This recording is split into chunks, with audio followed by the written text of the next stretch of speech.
You are listening to the Essential Coaching Skills Podcast, a show devoted to uncovering the systems and the secrets that set the best apart, where you learn how to take your coaching clients to the next level, while you grow the coaching practice of your dreams. Welcome to Episode 2, where I have a conversation with Dave Buck, the CEO of Coachville, a master certified coach, and a leader in the coaching industry. I learned so much from this conversation, and I'm thrilled to be able to share it with you now.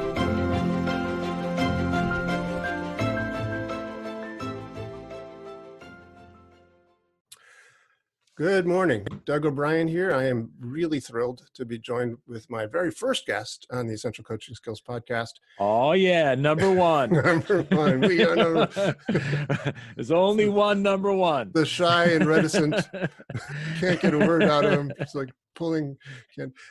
Dave Buck, the Coach Dave, as many people refer to him. As far as I know, as far as I am concerned personally, I learned coaching from Thomas Leonard back in the 90s. And for me, personally, he was the guy. He was the guy that invented the field of coaching. I had never heard of him. I was teaching a seminar. I was part of a weekend seminar about teaching seminars, basically. It was a seminar about teaching seminars. And he was one of the other guest speakers. And I was there. No kidding. Yeah. Huh.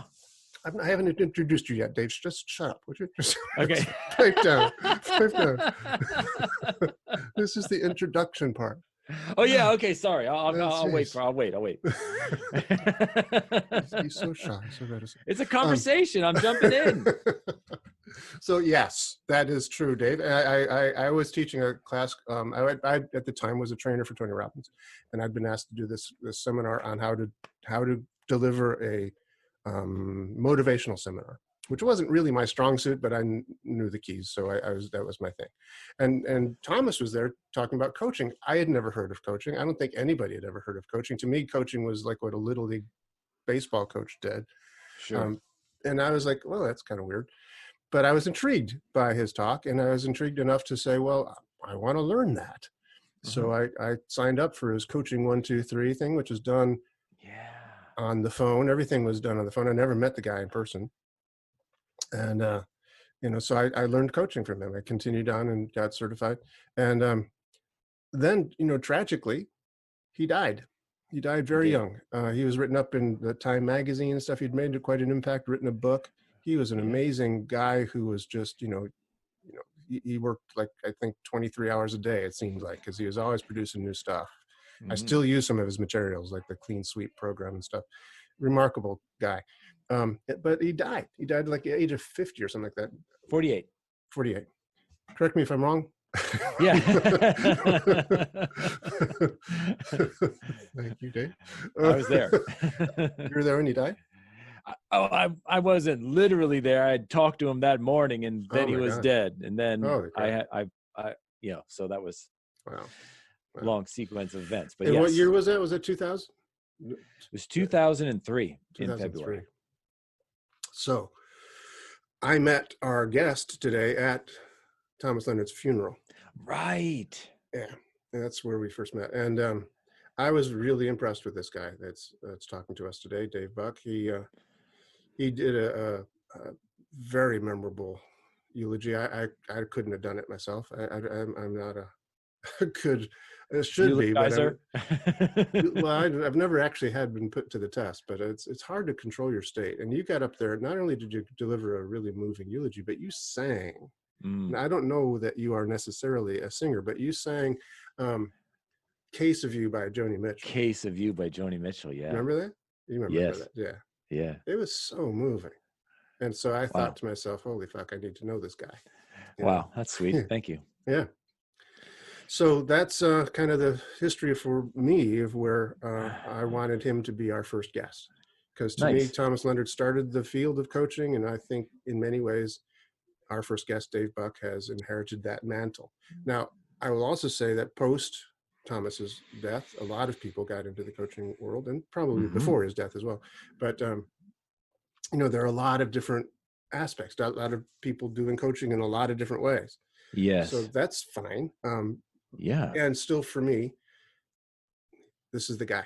So I want to learn from Dave today. So ladies and gentlemen, I want to introduce you. Finally, Dave, this is your turn. Dave Bach. Yes, here I am. Okay. Coach Dave. Thanks, Doug. Welcome to the program. It's great to be with you. Very excited. So no, it's really fun. And I appreciate the acknowledgement. And yeah, there's a lot to talk about. So let's get talking. Yeah. So yeah, this might be a relatively shorter program than others. We'll be on for about 45 minutes, I think, from now. Yeah. Because I know you have a hard stop at the hour. I have a coaching call. Yeah. Imagine that. So do your best to fill in whatever blanks I left out there. So if you want to give some history. I know you did well. I mean, I was one of the first life coaches. I started around the same time you did. You know, I learned about Thomas Leonard in late 1996. Mm-hmm. So a little bit after you had. He was around a little bit and just really jumped in with both feet in, right, and started my practice in January of 97. Wow. And you know, then the thing that I had going for me was my life was basically a coaching masterclass in a strange way, because life coaching, the origins of life coaching really come from three fields: athletic coaching, performance art coaching, and the personal development field. And I had a robust experience of all three. I was an athlete. I had been a college soccer coach. I was a performing artist. I sang in little clubs for a little time in my life. Oh, and so, yes, okay, I was a singer. Right. And I had been really immersed in the personal growth field, you know, with listening. Back then we had cassette tapes. I was, listening to Earl Nightingale and all these cats from back in those days. And I did every program Landmark Education ever offered. Oh. So I was a Landmark type.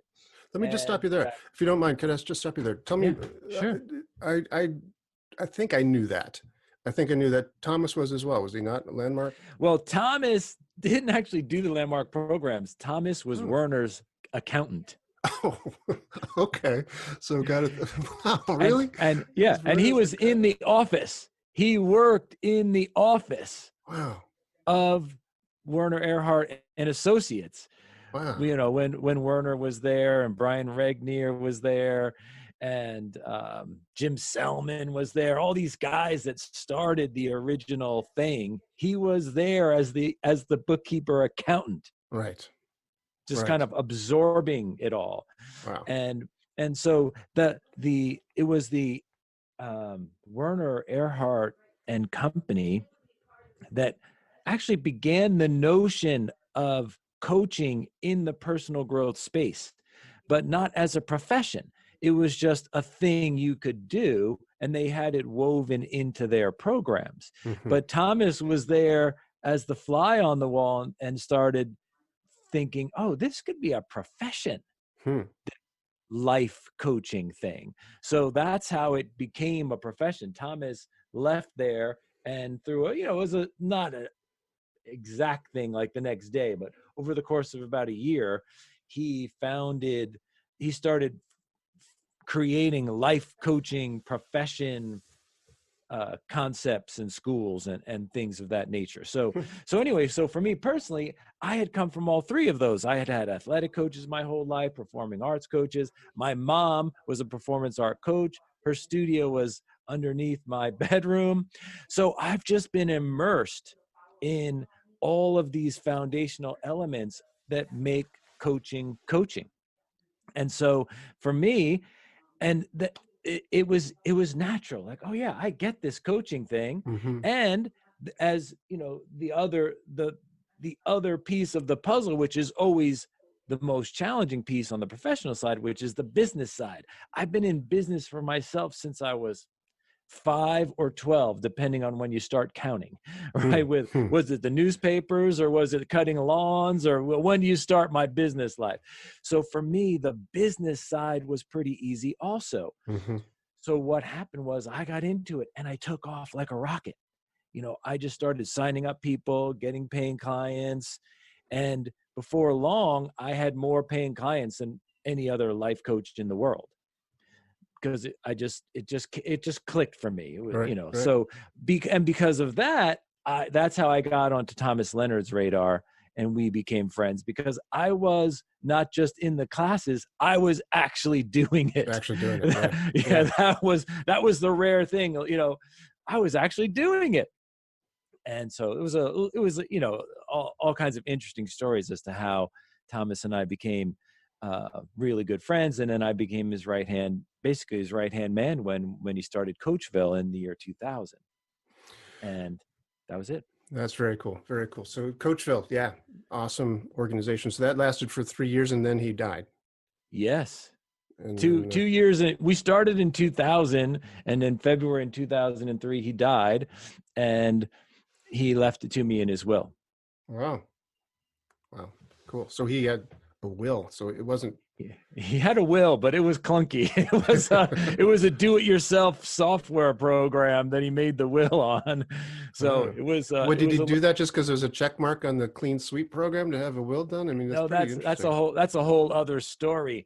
There was this woman who was also an up-and-comer in the coaching space, Jen White.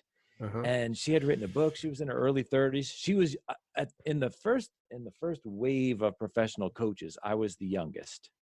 Okay, everyone was in their 50s, 60s, and I was 30, and I was in my 30s.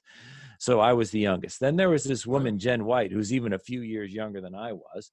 She was a real up-and-comer. She wrote a book, and she was just really making a big splash in the coaching space. And she dropped dead of a stroke. And she was on a little trip with another coach. They were on some trip together, and she drops dead.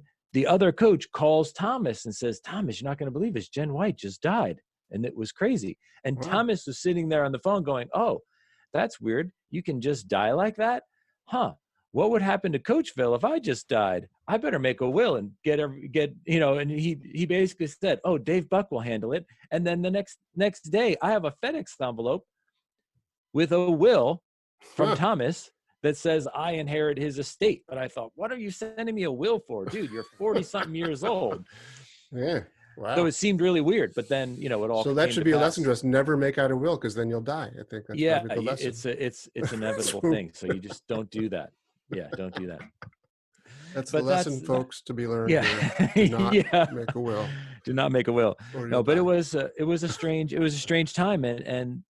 And so, but as you said, Thomas was a force of nature. He was a prolific creator. Now, this does bring up a very important point, which is the topic of your show here. Thank you for hosting as well as being the guest. Thank you very much. Yeah. So Dave, let's get to the topic of the show. Yeah. The topic of the show is essential coaching. Yes, it is. And I'm going to say the essential coaching skill is the capacity to co-create. The capacity to co-create. Co-creation is the essential life coaching skill. Excellent. That is a wonderful phrase, and I have no idea what you're talking about. So please expound. So the idea is to be a co-creative partner with your client. So with your client. Let's say coach and client. We'll separate those two things. So you joining together with your client to be a co-creator. Correct. Okay. And I personally, you can go with client because that's the norm. I personally call the person being coached a player. Okay, great. Love it. That's my coach and player. I like that's that my term. framework. I'm going to use that too. So you have the coach, you have the player, and the coach and the player are co-creating. And the reason I just mentioned this, starting with Thomas, is Thomas was a masterful co-creator. While he produced a lot of content and a lot of ideas, he did everything in a co-creative space. That's how he did things. He had a team of collaborators and co-creators. Whenever he had an idea of making something or an idea about something, he would get on the phone with someone and talk with them and create the ideas, and then he would just write it down afterwards. So he was a masterful co-creator. And so and that was his framework of coaching, that coaching is a co-creation. And this is a very important distinction, because there's schools of thought in coaching. Coaching obviously is a huge topic. Okay. Yes. And there's a lot of people playing in the space of coaching. And I don't want to get in the business of saying, oh, they're right or they're wrong or any of that sort of thing.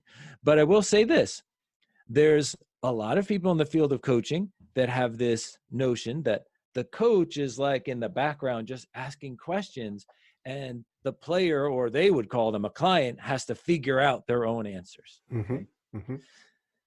I don't believe that's coaching.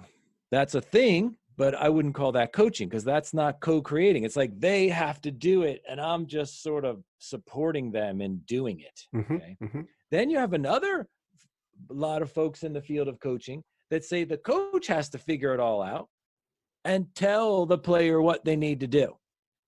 Right? So both of those schools of thought have this belief that you have two people, but one person has to do it. Either the coach has to figure it out and tell the player, or the coach has to help the player figure it out for themselves. And what Thomas was saying, and what I continue to say, is that's not coaching. Coaching is the co-creation of two people. You're in it together. It's not, I'm over here just helping you do it or telling you what to do. We're doing it together.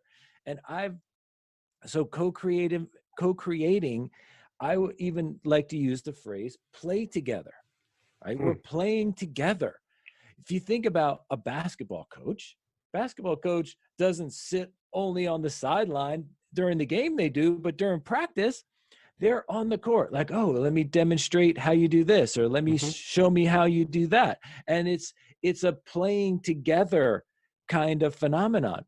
I've had many voice coaches during my life, and like I said, my mom was a voice coach, and it's a back and forth together thing. Like the coach would say, okay, sing this piece for me. And then you would sing it. And then the coach would say, oh, let me sing it for you. And then they would sing it. And then they're observing me and I'm observing them. And through this process of observation and conversation, coaching happens. Gotcha.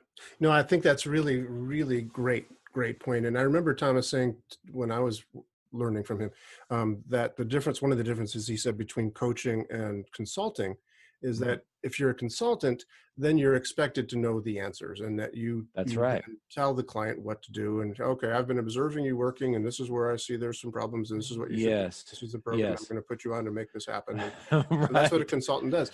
But was interesting with Thomas is what he said. You don't have to know all those answers. You need to create the answers with your client. That's what he correct.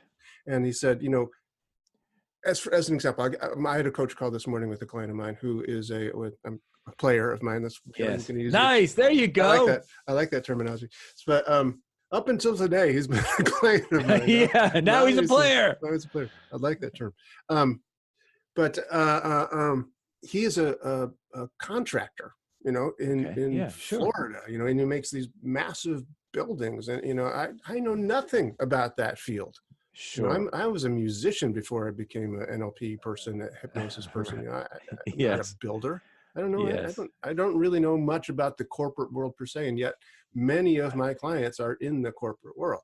Sure. And many of my players are in the corporate world. I'm going to get used to that.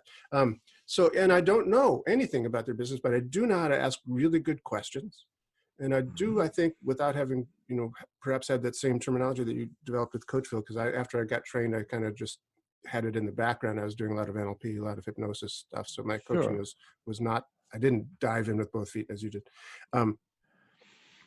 So, for me, it was a lot about eliciting from the player, their best stuff. Sure. I was a musician. I was also a music teacher. So I had that idea of, this is what I was just going to say. You have a music background. I do. You're a musicians tend to be very capable co-creators. Yeah. I was, Yeah, I treated it like a piano lesson. It's like, it's not enough for me to be able to play it. I need to be able to help you learn to play it yourself.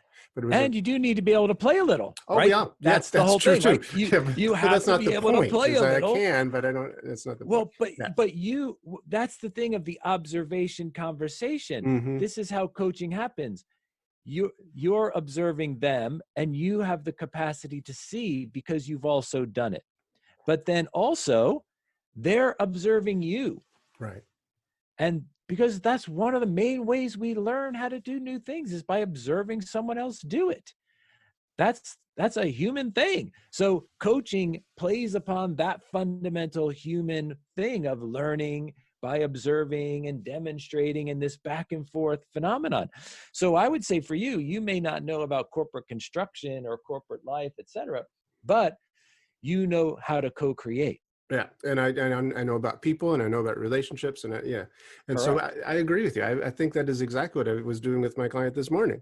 Because we're all, as of this recording today, where it's April 2020, the COVID-19 virus is all around us. People are reimagining life in new Yes, ways. It's new for everybody. So sure. he's got a team of 100 some people that work under him, and they're all working from home now. So how do you do a development company when everybody's working from home? So it's all this new imagining and reimagining of stuff, and yeah, Correct. we're co-creating. We're co-creating. Correct. And then the other thing that Thomas would talk about, and this falls into the realm of essential skills, is you have this notion that we described. You don't necessarily know, okay? You don't go in knowing. You go in creating, Mm. right? And then this is a powerful human quality. When two people are engaged in a deep conversation about whatever, about the play, the topic would be the player's dreams and Mm. aspirations and what they are wanting to create and experience in life right now. And so that's the currency of coaching is dreams and aspirations, not problems. Okay. Not problems or fixes. It's dreams and aspirations. So when you as a coach are in conversation with with the player in the pursuit of their dreams and aspirations, you become this, and the player too. What happens when two humans are talking? Then knowledge and wisdom and ideas and imagination come from the field of human energy, and it pops through you, right? And it's like, oh, I've got this idea. Thomas called them inklings. Mm. And it's not something you can explain as a knowledgeable fact. It's this thing that comes into your mind like, oh, I just got this idea, or I just had this thought, or I have this feeling that's emerging. Can I share it with you?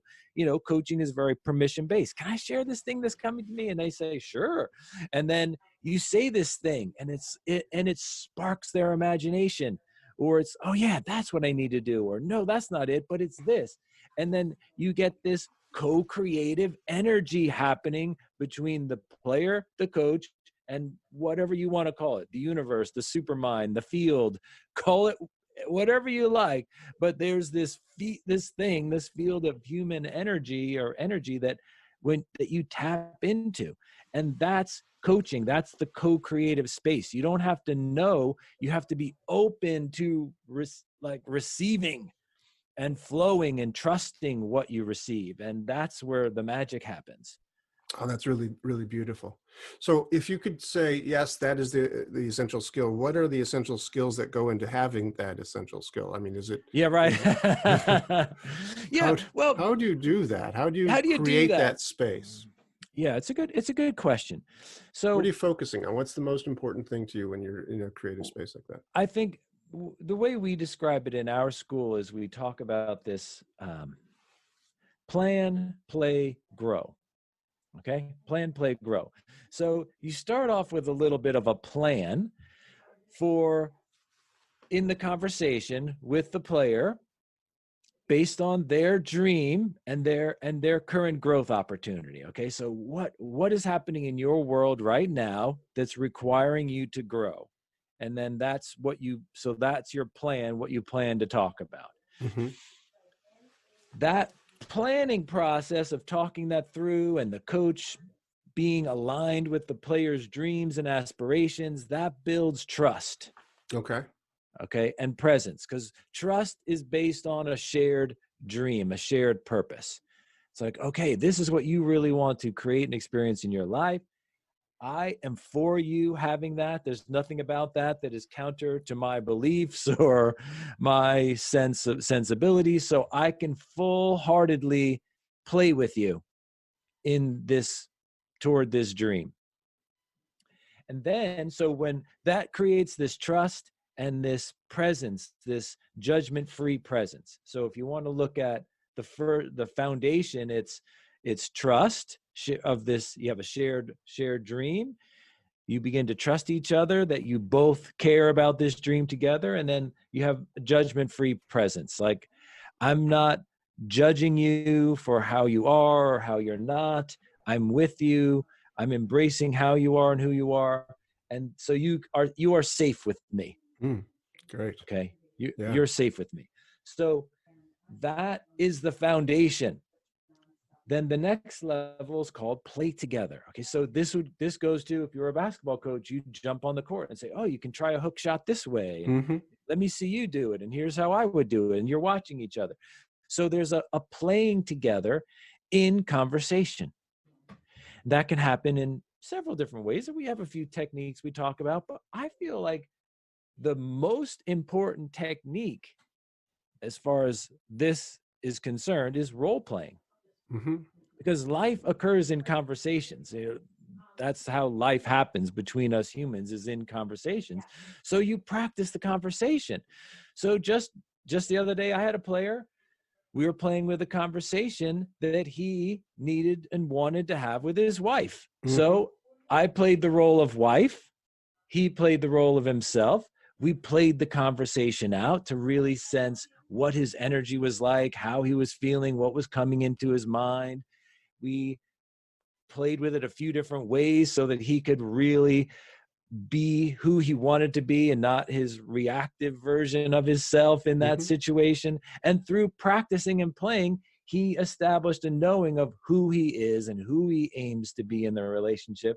And he felt empowered to have a wholesome conversation rather than a reactive one. Wow, and cool. So that happened through role playing and practicing. Right. Just like in basketball, you practice. Just like in music, you don't jump on the stage and do a song you've never done before for the first time. That would be pretty foolish. You practice, right? You practice many times, many times. So it's the same thing. It's the idea of life can be, if you get the idea of you can play life, then you can practice life. And that's counter to that dictum you see, oh, there's no practice life. Oh, yes, there is practice life. That's why there's life coaching. You practice life with your life coach so that when you play, you can play and have the bigger impact you really want to have. Tony, just to complete this little story, let me just complete this little story. So you plan, you have your shared dream and purpose, you play together in some way, and then the third piece is to grow. Okay, what was the growth that you just experienced in our playing together that you want to take into your real life situations? So because growth is more powerful when you claim it. Like, oh yeah, I just grew. I just changed my perspective. I just up-leveled how I see myself. I just grew right now. I just grew, right? Now go and play life with that growth.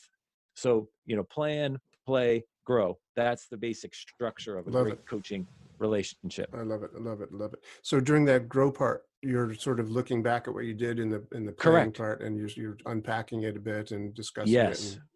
Correct. Gotcha. Yeah. What did you learn about yourself? What did you learn about your situation? What aspects of that do you want to take forward? Who do you want to be moving forward? That's a chunk of very powerful conversation that then sort of you claim the growth. You claim your growth. Yeah. And then you take, yeah. Yeah. Very cool. So that's the essence of life coaching. And, whether you're coaching in business or leadership or career or personal growth or what, life coaching has many aspects to it, just like there's many sports and athletics and there's many kinds of performance art. There's many aspects of life. but they all can be played. You can coach them all in this similar manner. Yeah. Now it's really great to, hear you talking like this again, because in a sense I hear Thomas again. This is, Yes, sure, sure. I'm having these moments of, deja vu. Like I remember Thomas talking like that. Yeah, Thomas talked like that. Yeah. He was always talking about the conversation. He was always talking about life Yes. as a conversation. Life happens in conversations. And that's so Yes. true. It is Yeah. so really true when you stop and think about it and appreciate that. And it does empower a coach to be a coach with players in a variety of situations, because it's not about Yes. I'm an expert in this situation or that expert in that situation, Yes. but I'm an expert at being a coach.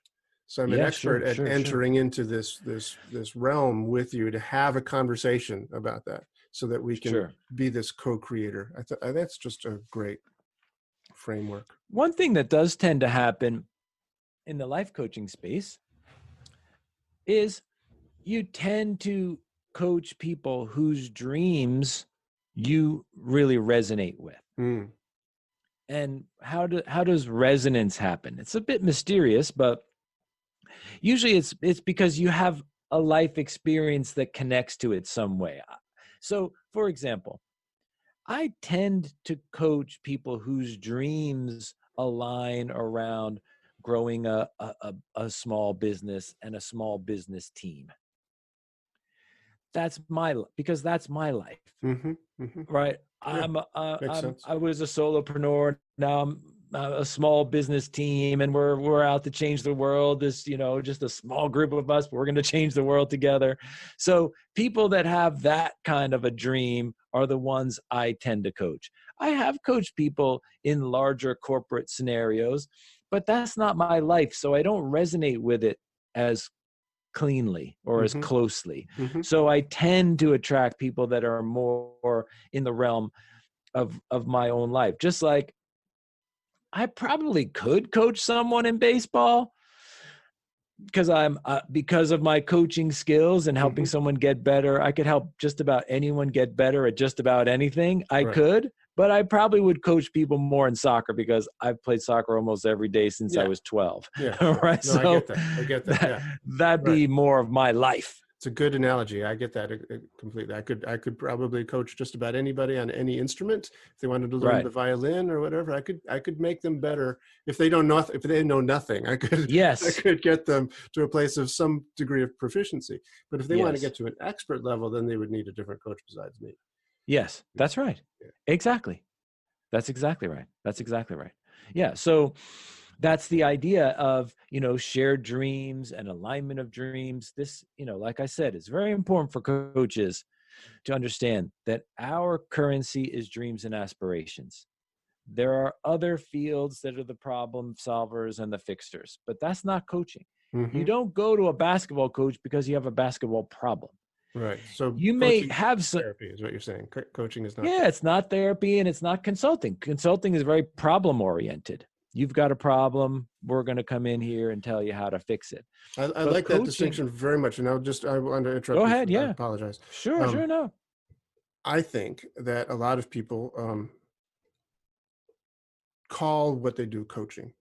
Yes. Because they don't want to use a word like therapy.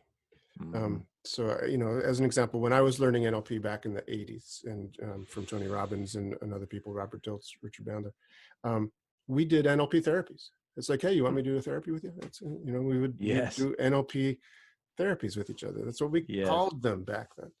Yes. It came out of fashion, because there was like, well, this isn't therapy, and therapists do that long thing where you talk, your therapist every Thursday at 2, and we don't do that. We fix people right away. So why talk? Yeah, right. So we said, okay. So eventually we said, okay, we're not going to call them therapies anymore. We're going to call it coaching. But it's the same thing. It's we're doing exactly the same thing. And what you're talking about is a distinction between a therapy where you're working on problems and finding solutions, to having coaching being about dreams and aspirations. Does that resonate with you? Yeah. That's exactly right. That's exactly right. And I've definitely had times in my life where I contemplated going out with messaging about being the coaching police of like, this is coaching and that's not coaching and this sort of thing. Yeah. That was just wearing me out. Like, that's really no fun whatsoever to be the coach police. So I just keep sharing with people about my view of it, which I inherited, from Thomas, Yeah. and It and was in I his will. just I just stick to that and it not just it was Thomas, but it also resonated with me, having had Yeah. athletic All right. coaches and Right. arts coaches my whole life. It resonates like that is what we do. We've you would hire a voice coach because you have this dream, this vision of being able to sing better, or being a vocal performer, or having the experience of performing in a particular venue, or it comes from a dream and aspiration. Now, naturally, when you pursue a dream, you bump into all sorts of problems, right? Right. But the problems are in the context of the dream, not just, I got a problem, I need a fix. Right. Right. Right. That's, and even, you said a very profound thing a few moments ago, which is also very I'm important. glad it's on tape, man. I'm Yeah, really it's on tape, which I is can prove that. it depends on the level, right? There's levels of every endeavor.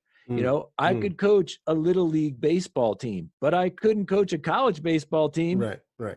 Right. I could coach a college soccer team, which I have done, right? Right. Right. Because I know that game at a high enough level that I can coach people that are a certain capability and wanting to get even better. Right. You've got to have a knowledge base and experience base to coach at a higher level, which is why, I can coach leaders in larger corporations at a certain level, but at a certain level, I don't have the distinctions because I never lived it. But for a solo person or a person building a small team, you could have a small team of 5 or 10 people and have a global impact. Yeah, I've done that for 15 years. Yeah. Right? Small team, global impact. So I'm all in for that. And I can do that with anyone at any level. Gotcha. Yeah. Let me just shift gears a little bit, because you also said that you were able to jump in back in 1996. I think you said it was 97, maybe. Yeah, 97. Yeah. And because you had a background not only in these coaching realms, but also in business. Yes. You'd been a paper boy and a lawnmower guy and, yeah. and software developer, you name it. So you had a solopreneur since you were a kid, and you were able to jump in and start a business. And you said before a year is up, you had more coaching clients or players than anybody in the world. Yeah. At that time. Correct. So the other part of being a coach is not only being really good at being able to be a creative, partner with people, and being a great listener and great bouncer Co-creator. offer or whatever, co-creator. It's also being basically a businessman, a solopreneur, or at least for most people, it's a solopreneur situation. Sure. Yeah. So what are some essential skills for that aspect of it? How do we learn to be successful out there in the world? This is a great question. So I will say one thing, which is there's no easy answer to this question. This is a complex question, okay? But I can share. Well, we have a few minutes left. We have a few minutes, and I can share a fundamental core. Okay, great. That will change things for most people. Super. Okay, so we have business, which means we're talking about money, which means we're talking about value. Okay? Okay. Now, we all grew up in this thing that is known as the industrial age. And in the industrial age, value was based on work, completing tasks. You complete these tasks, you get paid. That's the notion of the industrial worker. You deliver the paper, you get paid. Yeah, you cut you the get glass, paid. you get paid. Exactly. Yeah. Do work, get paid. Okay. Yeah. So that was what we all have this programmed into our minds. Okay. Now, business is not actually work. Business is not work. Business is play. Okay. And this is the big shift. You cannot work your way to success in small business. You play your way. So let me tell you what I mean by Yeah, play. I'm on the edge of my seat. Go Okay. ahead. So play. So this is a universal principle of how do you play life and how do you play anything and how do you play business. So you play life, first of all, by relating with other people with the intention to influence them in a positive way that's aligned with your dream and finding their aligned dream. But relating for influence is the number one way we play. And if you watch children playing on the playground, they relate for influence all the time. Hey, let's play baseball. Yeah. And then they go and then they're throwing the ball around. No, now we want to be a starship captain. Okay, let's go play over here. They're relating for influence all the time. And it's natural and easy for young children. But we lose that through our industrial life, which I'll explain in a moment. Another aspect of playing life is creating and sharing. You create something with the intention to share it with people.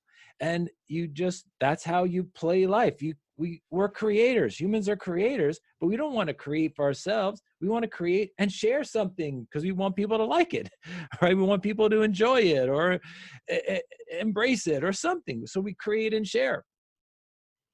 The other thing we do is we experiment. We try new things all the time, try new ways. And then the fourth thing is we explore. We explore new territories to see and be seen and experience new things. This is play. This is playfulness, okay? Relating for influence, creating and sharing, experimenting, and exploring. All four of these essential playfulness qualities were suppressed in industrial school. Right. That's true. Absolutely. Suppressed. Do not create and share because you might disappoint. You're going to disappoint. Don't do it.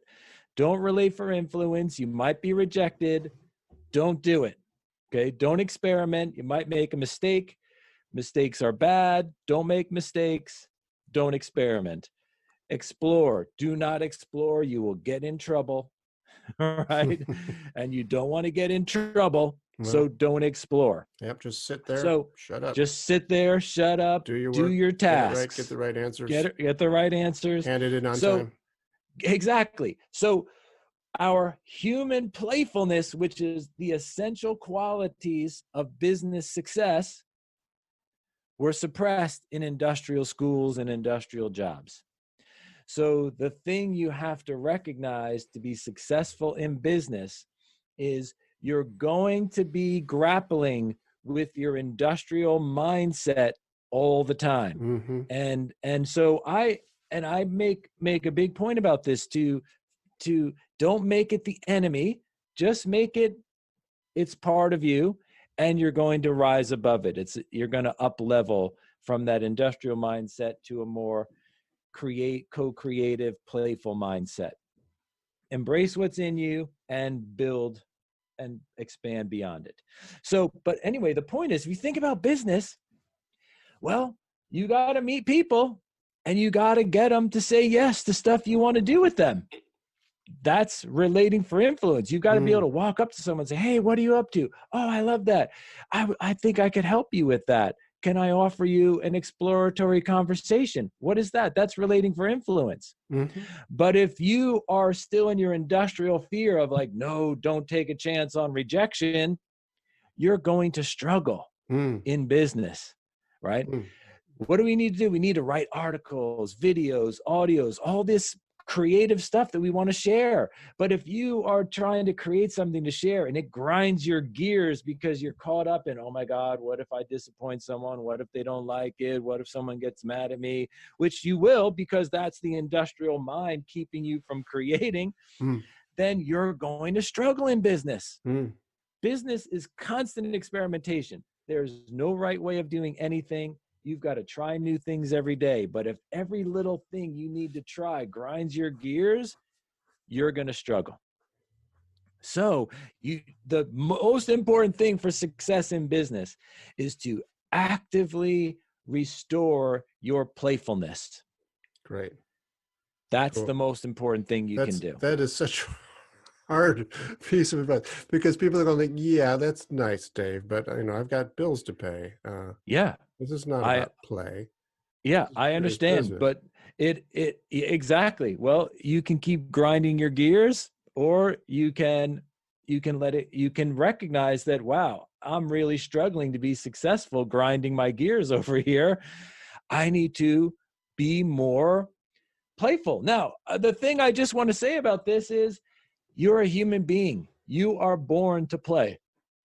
I'm not saying you have to learn playfulness from the outside. I'm saying you have to restore it from the inside. Yeah. Yeah. You're born to play. You're born player. You were born experimenting, exploring, trying to influence the people around you. You did not fear rejection. You did not fear mistakes. You did not fear trouble. You did not fear any of that stuff. Those fears were all learned. So if you learn to fear, you can learn to go beyond that fear. And that's business. That's business. Business is a playful act. I love it. That's the most important thing. Wow. Beautiful. Wow. That's the essential coaching skill for growing a business, is to restore your own sense of play. And what I loved about what you said a moment ago, and again, from just a practical standpoint, is to practical way of applying playfulness is you restore yourself to that place. Like, hey, on the playground, you want to play this? You want to play that? You go up to a person, and maybe not too close right now. 6 feet distance. Right. Maintaining social distance. You go up to the 6 feet of them with a mask on. You say, hey, let's play. Right. In a modern version of that. But that is correct. But getting into that co-creative space where you have this conversation and they realize what incredible value it is that creates for them. Yes. And then you offer them the opportunity to, continue this conversation. In a sense, that's what you're inviting them to play with you. Yes. As a inviting them to play. Yeah, that's right. Yeah. So this coaching and playing are hand in glove. That's the most important thing. Coaching and play, hand in glove. You restore your playfulness. That helps you become a better coach. When you're coaching someone, your core aim is to restore their playfulness so they can do all these playful things that will lead to their success and fulfilling their dreams. Could you just say that one more time? I think You're right. that is such a great place to leave this interview. I just want that to be like standing out like a little beacon. Hopefully I can. When I get on a roll, it's sometimes not easy. But the idea is, the core of coaching is to restore people's playfulness as life coaches. When you restore someone's playfulness, and then they can create and share and relate for influence and do these playful things, that is the way they will ultimately fulfill their dreams and aspirations. That's just wonderful.